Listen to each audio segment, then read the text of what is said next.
All right, my beloved 32 Magnum also did some weird stuff. So it's right there in the block. It, as you can see, also yawed, but it tumbled twice.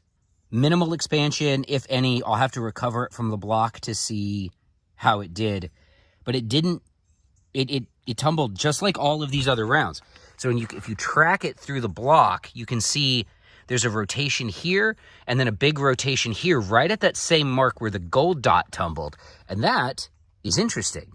I don't know what to think about it, but I think it's interesting.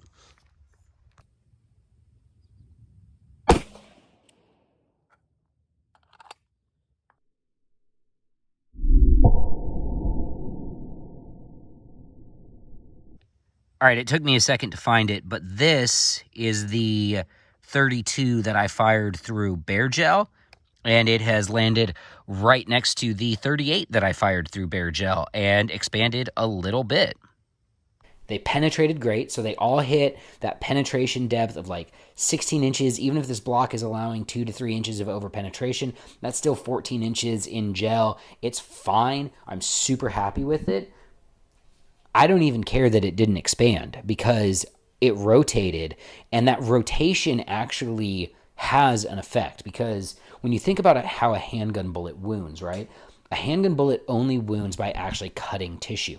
So if it goes in like this and then it yaws while it's traveling like this, it's cutting a larger path of tissue.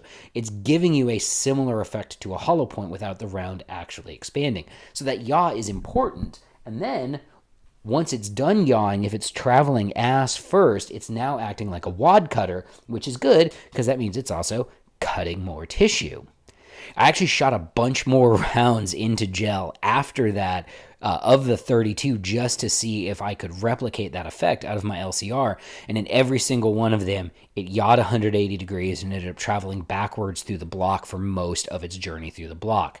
And of course, as you saw in the video, the regular round did expand when I fired it through Bear Gel. But again, no one cares about Bear Gel shots. Everything expands.